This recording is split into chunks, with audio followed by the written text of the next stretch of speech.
നേർവീതി പ്രഭാഷണ പരമ്പരയിലേക്ക് ഏവർക്കും സ്വാഗതം. സുവിശേഷകൻ കുഞ്ഞുമോൻ തോട്ടപ്പള്ളി ഇപ്പോൾ നിങ്ങളുമായി ദൈവവചനം പങ്കുവയ്ക്കുന്നു. ശ്രദ്ധിച്ചാലും.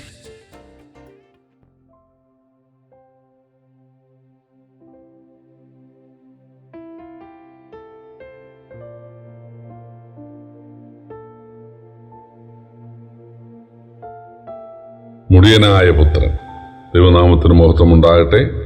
ലൂക്കോസിന്റെ സുവിശേഷം 15-ാം അധ്യായത്തിന്റെ 11 മുതലുള്ള വാക്യങ്ങൾ ഞാൻ വായിക്കുന്നത് ശ്രദ്ധിച്ചാലും. പിന്നെ അവൻ പറഞ്ഞത്, ഒരു മനുഷ്യൻ 2 പുത്രന്മാരുണ്ടായിരുന്നു. അവരിൽ ഇളയവൻ അപ്പനോട്, അപ്പ, വസ്തുവിൽ എനിക്ക് വരേണ്ടുന്ന പങ്ക് തരണമേ എന്ന് പറഞ്ഞു. അവൻ അവർക്ക് മുതൽ പകുത്തു കൊടുത്തു. ഏറെ നാൾ കഴിയും മുമ്പേ ഇളയ മകൻ സകലവും സ്വരൂപിച്ചു ദൂരദേശത്തേക്ക് യാത്രയായി അവിടെ ദുർനടപ്പുകാരനായി ജീവിച്ചു. വസ്തുവക നാനാവിധമാക്കി കളഞ്ഞു. എല്ലാം ചെലവഴിച്ച ശേഷം ആ ദേശത്തെ കഠിനക്ഷാമം ഉണ്ടായി. അവന് മുട്ടുവന്ന് തുടങ്ങി. അവൻ ആ ദേശത്തിലെ പൗരന്മാരിൽ ഒരുത്തനെ ചെന്ന് ആശ്രയിച്ചു. അവനെ തൻ്റെ വയലിൽ പന്നികളെ മേയ്പ്പാൻ അയച്ചു. പന്നി തിന്നുന്ന വാളവര കൊണ്ട് വയറ് നിറപ്പാൻ അവൻ ആഗ്രഹിച്ചു. എങ്കിലും ആരും അവന് കൊടുത്തില്ല. അപ്പോൾ സുബോധം വന്നിട്ടവൻ, എൻ്റെ അപ്പൻ്റെ എത്ര കൂലിക്കാർ ഭക്ഷണം കഴിച്ച് ശേഷിപ്പിക്കുന്നു, ഞാനോ വിശപ്പ് കൊണ്ട് നശിച്ചു പോകുന്നു. ഞാൻ എഴുന്നേറ്റ് അപ്പൻ്റെ അടുക്കൽ ചെന്ന് അവനോട്, അപ്പ, ഞാൻ സ്വർഗത്തോട് നിന്നോടും പാപം ചെയ്തിരിക്കുന്നു.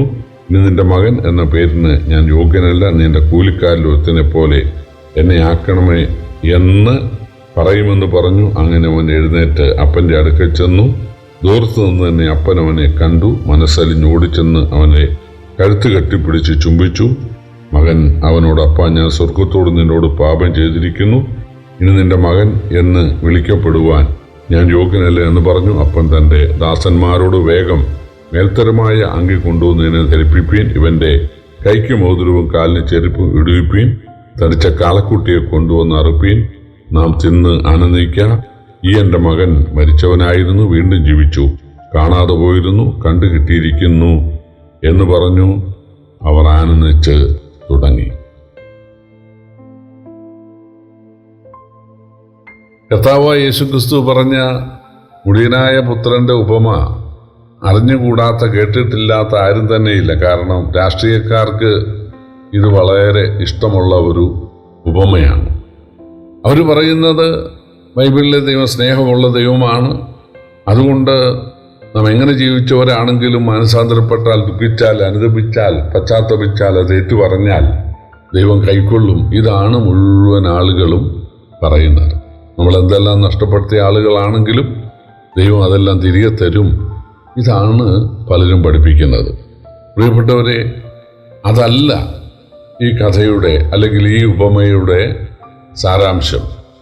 അതായത് ദുർനടപ്പുകാരനായി വസ്തുവക നാനാവിധമാക്കി ജീവിച്ച ഒരു മനുഷ്യനെ സ്വീകരിക്കുക എന്നുള്ളത്, അംഗീകരിക്കുക എന്നുള്ളത് യഹൂദന് നിഷിദ്ധമായ കാര്യമാണ്. ആവർത്തന പുസ്തകം 21-ാം അധ്യായത്തിൽ എഴുതിയിട്ടുള്ളത്, നിന്റെ മകൻ ഷടനും മത്സരിയും തിന്നിയും കുടിയനും ആണ് എങ്കിൽ, മുതൽ നാനാവിധമാക്കുന്നവനാണ് എങ്കിൽ, അക്കാര്യം പട്ടണത്തിലെ മൂപ്പന്മാരെ അറിയിച്ച് അവനെ കല്ലെറിഞ്ഞ് കൊല്ലണമെന്നാണ് ആവർത്തന പുസ്തകത്തിൽ എഴുതിയിട്ടുള്ളത്. അങ്ങനെ ഇരിക്കെ ആ ഉപദേശം നിലവിലുണ്ടായിരിക്കെയാണ് യേശു ഈ ഉപമ പറയുന്നത്. ഇവിടെ യേശു തെറ്റിപ്പോയ മകനോട് ക്ഷമിച്ച കാര്യമല്ല പറയുന്നത്. സൂക്ഷ്മമായി പരിശോധിച്ചാൽ അവന് മോതിരം കൊടുക്കുന്നു, മേൽത്തരമായ അങ്കി കൊടുക്കുന്നു, അവന് വേണ്ടി വാദ്യമേളങ്ങളോടുകൂടെ വലിയ സദ്യവട്ടങ്ങൾ ഉണ്ടാക്കുന്നു. ഒരു മകൻ വസ്തുവക നാനാവിധമാക്കി എല്ലാം തീർന്നു കഴിഞ്ഞപ്പോൾ അവൻ മടങ്ങി വന്നു. അതിൻ്റെ പേരിൽ വാദ്യമേളത്തിൻ്റെ ആവശ്യമില്ല, അതിൻ്റെ പേരിൽ വലിയ സദ്യയുടെ ആവശ്യമില്ല, അതിൻ്റെ പേരിൽ മേൽത്തരമായ അങ്കി കൊടുക്കേണ്ട ആവശ്യമില്ല, മോതിരം കൊടുക്കേണ്ട ആവശ്യമില്ല. പ്രിയപ്പെട്ടവരെ, വേദപുസ്തകം സൂക്ഷ്മമായി പരിശോധിച്ചാൽ ഒരപ്പൻ മോതിരം നൽകുന്നത് അത് ആദ്യജാതനാണ്. ജ്യേഷ്ഠാവകാശം നൽകുമ്പോഴാണ് മോതിരം നൽകുന്നത്. യാക്കോബിൻ്റെ മക്കളിൽ യഹൂദയ്ക്കാണ് മോതിരവും മോതിരച്ചരടും ഒക്കെ നൽകിയിരുന്നത്. വേദപുസ്തകം പരിശോധിച്ചാൽ, അതായത്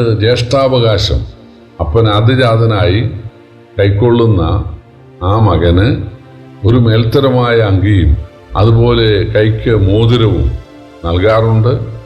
അവനെ ജ്യേഷ്ഠാവകാശം നൽകി ആദ്യജാതനായിട്ട് അംഗീകരിക്കുന്നത് വലിയ സദ്യവട്ടത്തോടു കൂടെയാണ്. അതുപോലെ അന്ന് തുടങ്ങി അവൻ്റെ സഹോദരന്മാർ എല്ലാവരും അവനെ യജമാനനായി കൈക്കൊള്ളണം. അവർ ദാസന്മാരുടെ സ്ഥാനത്താകണം. അതുപോലെ വസ്തുവിൻ്റെ ഇരട്ടി സ്വത്ത് ആ മകനുള്ളതാണ്. അവന് ആണ് രാജത്വം, അവനാണ് പൗരോഹിത്യം, അവനാണ് പ്രഭു, അവനാണ് ന്യായാധിപൻ. ഇതാണ് ബൈബിളിലെ ക്രമം.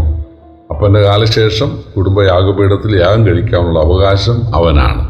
അപ്പോൾ ഈ മുടിയനായ പുത്രൻ മടങ്ങി വന്നതിൻ്റെ അടിസ്ഥാനത്തിൽ അവന് ആദ്യജാതനായിട്ട്, അവൻ്റെ ചേട്ടൻ അവിടെ ഉണ്ട്, പക്ഷേ ചേട്ടനെ മാറ്റി നിർത്തിയിട്ട് ഇവനെ ആദ്യജാതനാക്കുകയാണ്. പ്രിയപ്പെട്ടവരെ, ഇവിടെ മാനസാന്തരത്തിന് പ്രാധാന്യം ഉണ്ട്, ഇല്ലെന്ന് ഞാൻ പറയുന്നില്ല. ഈ മുടിയനായ പുത്രൻ ഇവിടുന്ന് പോകുമ്പോൾ എനിക്ക് സ്വത്ത് മതി എന്നാണ് പറഞ്ഞത്. ഇപ്പോൾ അവൻ പറയുന്നത് അപ്പൻ മതി എന്നാണ്. അപ്പോൾ സ്വത്തിനെ, പാപത്തെ ആഗ്രഹിച്ച ആളുകൾ അതല്ല, ദൈവമാണ് വലിയത്, ദൈവത്തിൻ്റെ മകനായി തീരുക അതാണ് വലിയത് എന്ന് മനസ്സിലാക്കി യേശുവിനെ രക്ഷകനായി സ്വീകരിക്കാൻ തയ്യാറായാൽ അവരെ, അതായത് രാജകീയ പുരോഹിത വർഗം, ഇരട്ടി അനുഗ്രഹം, രാജാക്കന്മാരും പുരോഹിതന്മാരും എന്നുള്ള നിലയിൽ ഇരട്ടി അനുഗ്രഹത്തിൻ്റെ അവകാശികളാക്കുന്ന ഒരു മാർഗമുണ്ട്. അതാണ് യേശു ഇവിടെ പറയുന്നത്. യേശു ഇവിടെ വന്നത് ശപിക്കപ്പെട്ട ആളുകളെ, പാപികളായ ദൈവ വിരോധികളായ ആളുകളെ ആരാധനക്കാരാക്കി, ദൈവത്തിന് ഏറ്റവും ഇഷ്ടമുള്ളവരാക്കി, അനുഗ്രഹങ്ങളുടെ അവകാശികളുമാക്കി മാറ്റാനാണ് ഇവിടെ വന്നത്. കേവലം ക്ഷമിക്കാനല്ല, വലിയ അനുഗ്രഹം, ഇരട്ടി അനുഗ്രഹം നൽകാനാണ്. അതാണ് ഈ മുടിയനായ പുത്രൻ്റെ ഉപമ. കർത്താവ് നമ്മെ സഹായിക്കട്ടെ. അപ്പൻ്റെ മുതൽ നശിപ്പിച്ച ഒരു മകനോട് ക്ഷമിക്കുക എന്നുള്ളത് ബൈബിളിൻ്റെ പ്രമാണമല്ല. അവൻ എത്ര പശ്ചാത്തപിച്ചാലും ക്ഷമിക്കുക എന്നുള്ളത് ബൈബിളിൻ്റെ പ്രമാണമല്ല. എന്നാൽ അങ്ങനെയുള്ള ആളുകളെ ആദ്യജാതന്മാരായി ഇരട്ടി അനുഗ്രഹത്തിൻ്റെ ഉടമകളാക്കി മാറ്റാൻ ഒരു മാർഗമുണ്ട്.